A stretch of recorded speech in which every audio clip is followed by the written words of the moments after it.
గింజ భూమిలో పడి చావకుండిన ఎడల అది ఒంటిగానే ఉండును, అది చచ్చిన ఎడల విస్తారముగా ఫలించును.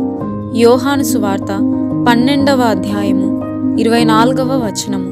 నార్థాంప్టన్లో ఉన్న సమాధుల్లోకి వెళ్ళి డేవిడ్ బ్రేనార్డ్ సమాధిని, అతను ప్రేమించినప్పటికీ పెళ్లి చేసుకోలేకపోయిన అందాల రాశి జెరూషా ఎడ్వర్డ్స్ సమాధిని చూడండి.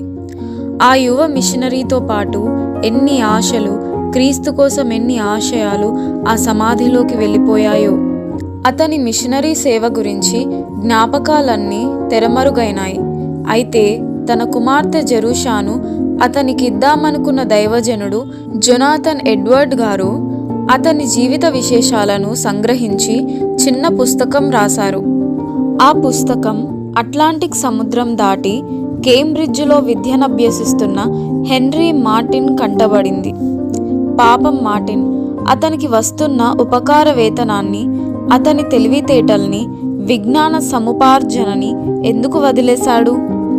ఇండియాకు మిషనరీగా వెళ్ళి ఆరోగ్యం పాడైనప్పటికీ లెక్క చేయకుండా ఉత్తర దిశగా ఎందుకు ప్రయాణించాడు? టర్కీ ఎడారి ప్రాంతాల గుండా నల్ల సముద్రం దాకా వెళ్ళి మాడిపోతున్న జ్వరం నుండి కాస్తంత చల్లదనం కోసం ఆ ఎడారి ఇసుకల్లో గుర్రం కల్లేల క్రింద తలదాచుకొని ఒంటరి చావు చావవలసిన అగత్యం ఏముంది? ఎందుకిలా మనుషులు వ్యర్థంగా నశించడం? యవ్వన ప్రాయంలో చనిపోయిన బ్రేనార్డ్ సమాధి నుండి నల్ల సముద్రం ఇసుకలో ఉన్న మార్టిన్ ఒంటరి సమాధి దాకా వేల మంది ఆధునిక మిషనరీలు, ఎంతెంతో మంది. అందుకని ఎడారి ఉందా? ఎల్లలు లేని సముద్రం ఉందా?